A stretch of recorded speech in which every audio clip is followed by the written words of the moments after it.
Black and white நேயர்களுக்கு வணக்கம். அரசியல் சூத்திரம் நிகழ்ச்சியில் பிளாக் அண்ட் ஒயிட் தலைமை ஆசிரியர் குபேந்திரன் இணைகிறார். வணக்கம் சார். வணக்கம். நாம் தமிழர் கட்சி நேற்று பொதுக்கூட்டம், மாவீரர்கள் தினம்.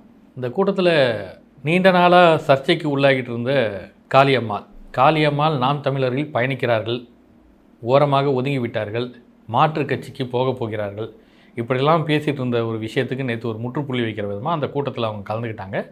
மேடையிலையும் ஏறி அவங்க பேசிட்டாங்க. அவங்க பேசின ஒரு விஷயத்த சீமான் அந்த மேடையிலே பதிலாக சொல்கிறாரு.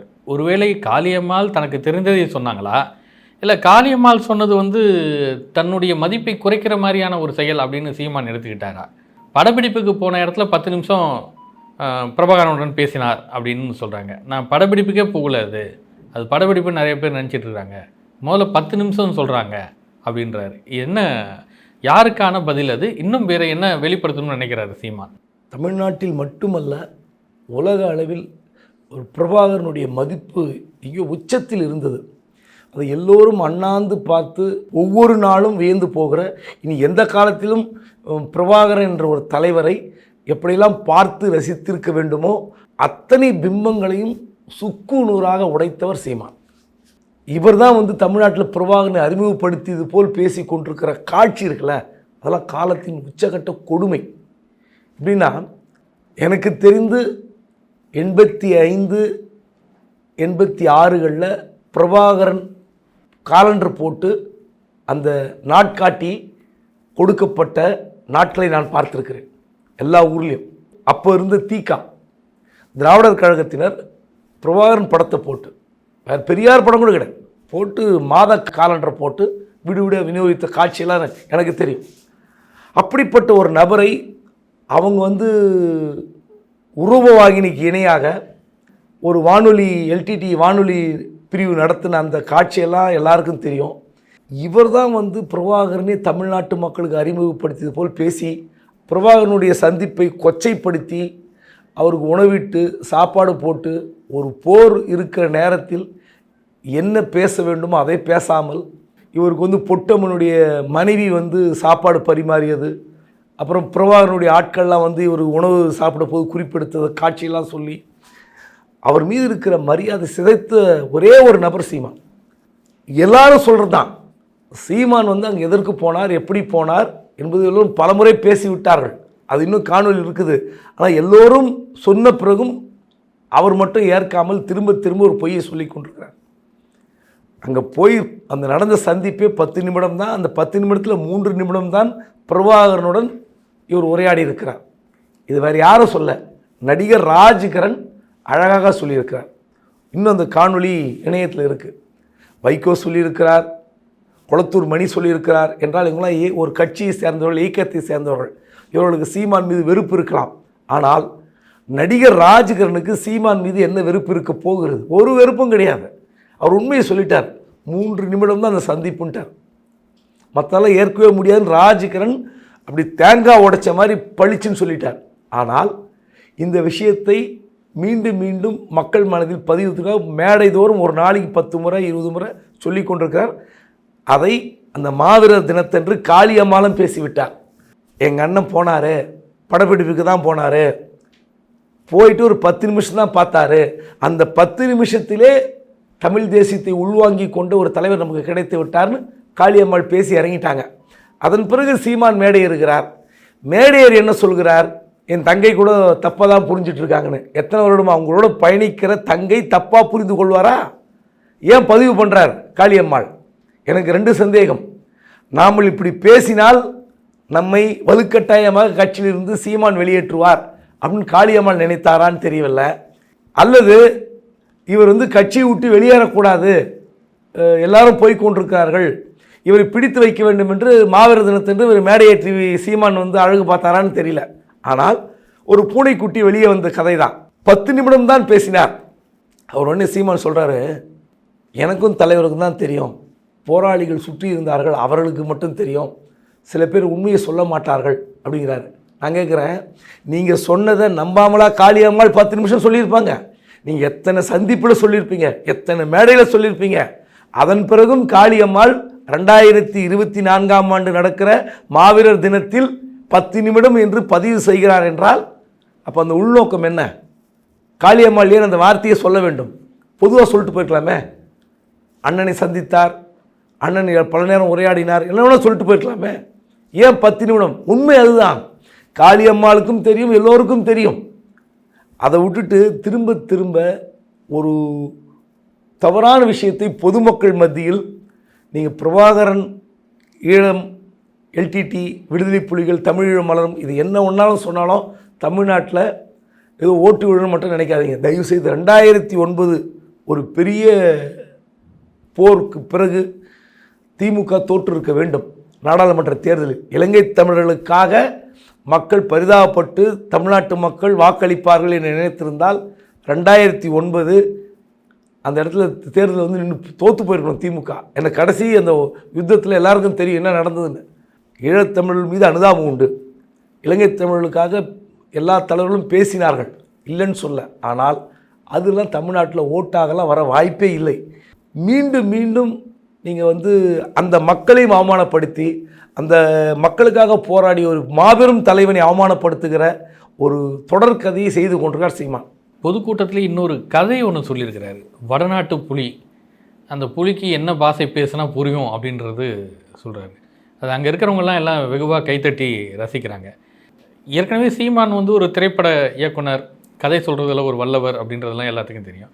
ஆனால் ஒரு அரசியல் தலைவரானதுக்கப்புறமும் ஒரு புலிக்குட்டி வந்து என்ன மொழியில் பேசினா புரிந்து கொள்ளும் அப்படின்லாம் வந்து பேசுகிறது வந்து ஒரு அரசியல் தலைவருக்குரிய உயரத்தில் இருந்து அவர் பேசுகிறாரா?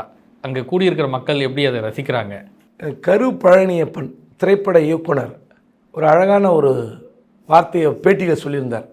சீமான் என்னை ஒரு கதை சொல்லியாக கவர்ந்தவர், அந்த இடத்தை விட்டு இன்னும் சீமான் அகலவில்லை. ஆனால் ஒரு அரசியல் தலைவராக அவரை என்னால் ஏற்றுக்கொள்ளவே முடியாதுனர். ஏன்னு சொன்னால் கதை சொல்வதில் அவர் ஒரு வலிமையானவர், ஒரு திறமைசாலி, அவ்வளவுதான். கதை தான் சொல்வார். இதுக்கு கரு பழனியப்பன் வந்து திமுக சார்ந்தவர் தான், இல்லைன்னு சொல்ல. ஆனால் யதார்த்தம் சொல்லியிருக்கார். அது இப்படி தான். அந்த கதையை நானும் கேட்டேன். யோசித்து பாருங்கள், யாராவது இந்த கதையை வந்து நம்புவாங்களா? போய் வடநாட்டில் ஒரு விலங்குகள் காப்பகத்தில் ஒரு புலி, அந்த புலிக்கு அங்கே இருக்கிற அந்த வழக்கமாக உணவு வைக்கிற அந்தவன் ஏதோ பேசி பார்க்குறான். ஹிந்தியில், இங்கிலீஷில் சொல்லி பார்க்குறான், இங்கிலீஷில் சொல்கிறான், அது கேட்க மாட்டுது. ஹிந்தியில் சொல்கிறான், கேட்க மாட்டுது. ரொம்ப நேரமாக ஒருத்தன் பார்த்துக்கிட்டு இருக்கான். இங்கேருந்து போன நம்ம ஆளு அதுக்கு போய் தமிழில் பேசுகிறான், கேட்டுருது. கீழே போடுறான், அது தமிழ் புலிடா. இப்படி ஒரு கை தட்டுறாங்க. இது ஒரு கதை. இந்த கதை பரவாயில்ல, ஏதோ ஒரு புலி கதை, வழக்கம் போல் ஏதோ குட்டி கதை சொல்வதாக நினைத்து கொண்டு சொல்லிவிட்டார். காளியம்மாள் அந்த 10 நிமிட பேச்சுக்கு பிறகு ஒரு கதை சொல்கிறார், அதுக்கும் கை தட்டுறாங்க. திரும்ப திரும்ப தான் நான் சொன்னேன், பிரபாகரனுடைய சந்தித்த அந்த கதையை சொல்கிறார். கோபம்னு ஒரு படத்தை கதையை சொல்கிறேன், அருமையாக இருக்கு. இதை எடுங்க, சின்ன பசங்களுக்கு சொல்கிற கதை நல்லா இருக்கு. எங்கள் அண்ணன் தமிழ் துறை பொறுப்பாளர், தமிழேந்தி அவருக்கு பேர். அண்ணா இவர் தூய தமிழ்லேயே அண்ணா பேசுகிறாங்க. அதனால தான் நம்ம முன்னவர்கள்லாம் தமிழை கொட்டிட்டாங்க, நீங்களாவது ஏந்துங்கன்னு தமிழ் துறைக்கு தமிழேந்திய பொறுப்பாக வச்சுருக்கேன்னு நாங்கள் அண்ணன்.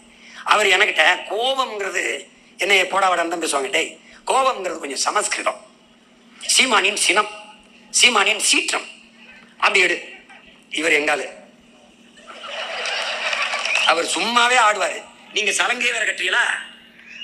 இலங்கையில் சீமானின் சீற்றம்னு படத்துக்கு டைட்டில் வச்ச கதையெல்லாம் மேடையில் சொல்லி கை தட்டிட்டு இருக்காங்க.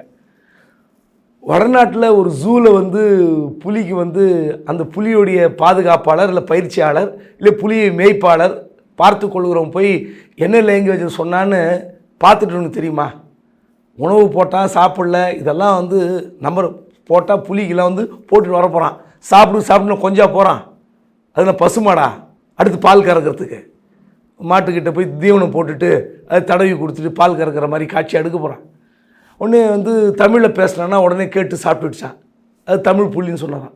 இதுக்கெல்லாம் கைத்தட்டுகிறார்கள்னா அப்போ எந்த அளவுக்கு பேதலித்து போயிருக்கிறார், எந்த அளவுக்கு குழம்பி போயிருக்கிறார்.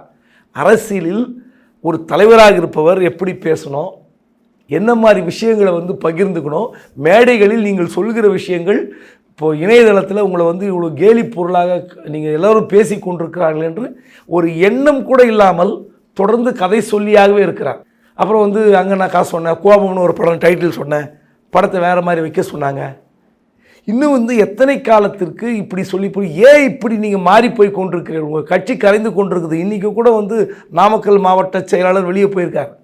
அப்போது இந்த கட்சியிலிருந்து தொடர்ந்து விலகி கொண்டிருக்கிற ஒரு பக்கம் அந்த பயம், இன்னொரு பக்கம் விஜய் வந்து அரசியலுக்குள் வந்த பிறகு தன்னுடைய வாக்கு வங்கி முழுவதுமாக காலியாகி போச்சே ஒரு வேதனை ஒரு பக்கம்.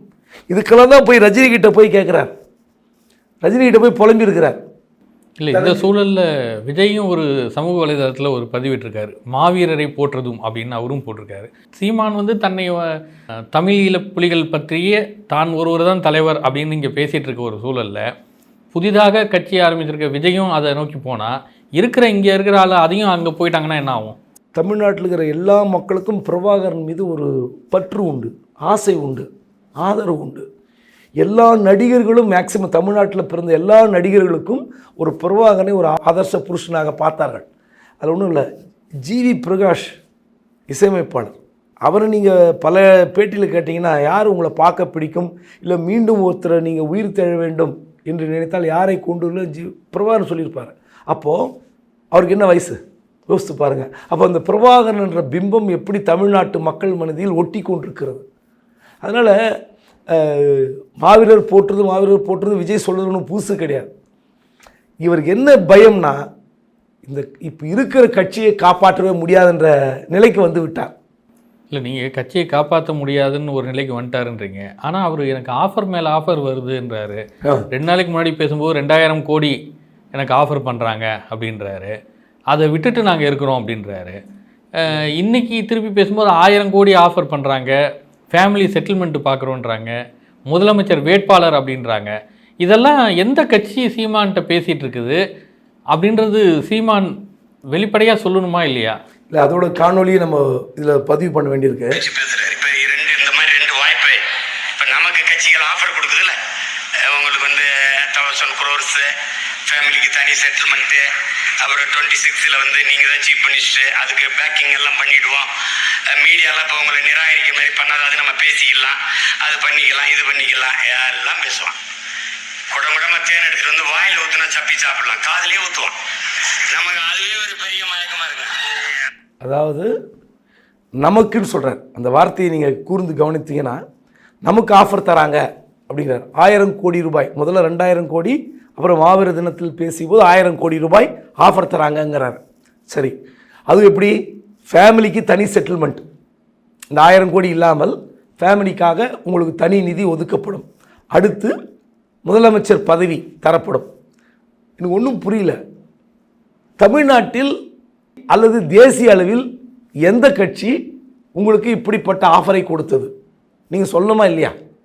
அப்போது நீங்கள் வந்து இருக்கிற திராவிட கட்சிகள் மோசமான கட்சிகள், லஞ்ச லாவண்ய கட்சிகள், நீங்கள் இந்த கட்சிகளுக்கு மாற்றாக வந்து ஆட்சி புரிய நேர்மையான கட்சி, நீதி பரிபாலனத்தை நீங்கள் புரிய போகிற கட்சின்னு சொல்கிறீங்க. அப்போது உங்களுக்கு 1000 கோடி ரூபாயை கொடுத்து உங்களை முதலமைச்சர் வேட்பாளராக நிறுத்தி உங்களை ஜெயிக்க வைக்கிற கட்சி எந்த கட்சி?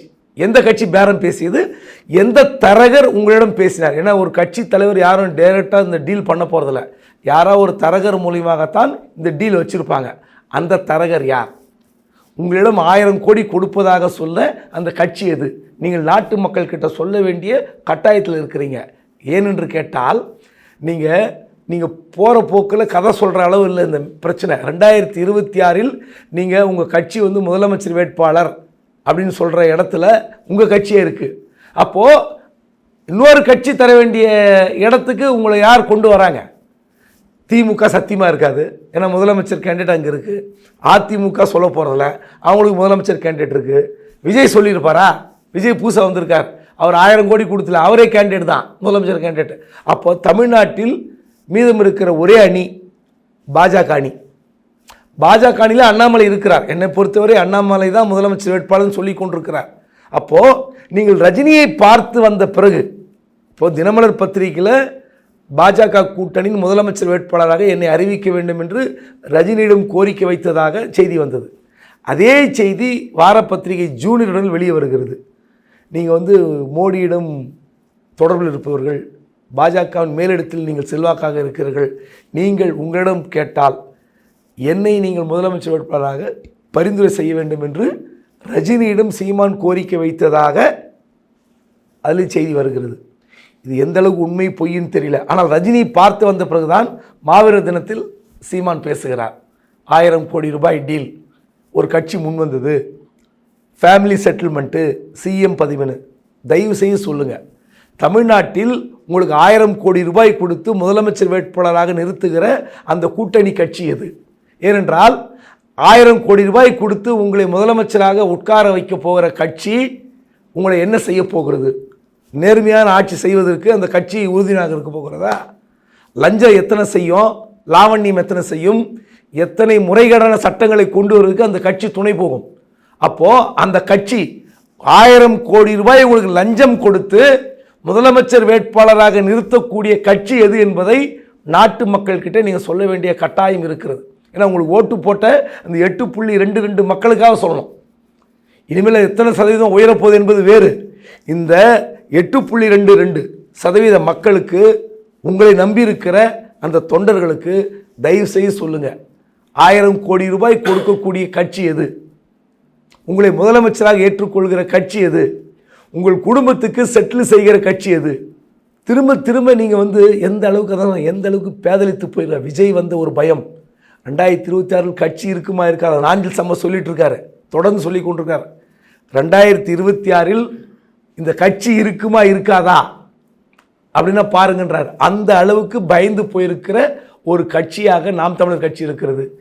எனக்கு ஒரே ஒரு வேண்டுகோள் தான், தயவு செய்து உங்களுக்கு 1000 கோடி ரூபாய் லஞ்சம் கொடுக்க வந்த கட்சி எது? இது நாட்டு மக்கள்கிட்ட சொல்லுங்கள். உண்மையை சொன்னீங்கன்னா இந்த 8.22 அப்படியே 3 மடங்காக உயரும். 23%, 24% நீங்கள் நிச்சயமாக பெறுவீங்க. ஏன்னா உண்மையை சொல்லிட்டீங்க, எல்லா கட்சிக்கும் முன்னாடி போட்டு உடைச்சிட்டீங்க. அது வந்தால் உங்களுக்கும் நல்லது, நாட்டு மக்கள் நல்லது, தமிழ்நாட்டுக்கு நல்லது. ஒரு புதிய சித்தாந்தத்தை நீங்கள் இப்படி லஞ்சம் தர கட்சிகளோட நான் கூட்டணி வைக்கல, தயவு செய்து ஓட்டு போடணும்னு சொன்னீங்கன்னா மக்கள் உங்கள் பேச்சை நம்புகிறார்கள்னு தெரியும். இல்லைன்னா இதுவும் 10ஓட 11 ஒரு கதையாக தான் நம்புவாங்க. நன்றி சார். நன்றி.